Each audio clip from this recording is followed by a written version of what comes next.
Hey, thanks for joining me this week. Hopefully you caught the article on the blog. What we're going to be doing over the next 8 weeks is talking about how to tune your new bow. Today we're going to start with your brace height. So to measure your brace height, what we're going to do is take your bow and put a string on it. This one I've already done fresh out of the box. You can use either a ruler, or in this case I have a bow square, and you're going to measure from the innermost part of that grip, put the ruler right up against it, and measure out to where it touches the string. In this case we're at about 7 1/8 of an inch. Most of our bows, we recommend somewhere between about 7.5 and 8.5 inches.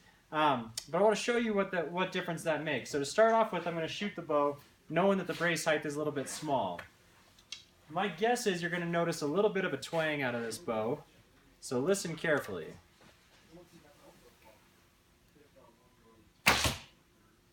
Okay, hopefully you could hear that. It's got a lot of twang behind it. And the way we can fix that is by adjusting our brace height, because that's also going to affect our arrow flight down the line. So to do that, I'm going to grab my stringer. I'm going to take the top part of the string off, and I'm going to add some twist to it. So I'm going to find out each of our strings is going to be twisted one way. I'm going to add some twist to it, and to get about an inch of brace height, I'm going to almost put about 20 inches or 20 twists inside of this string, and that's going to effectively shorten down our string just a hair. Give it just a couple more here. Perfect.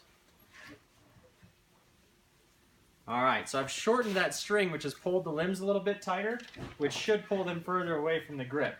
So if I take my bow square again and measure from the inner part of the grip, I'm all the way over 8 inches now. So I gained almost an inch with about 20 twists there.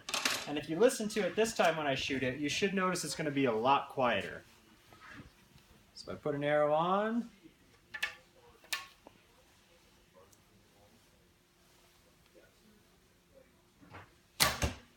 okay, yeah, that's a lot quieter.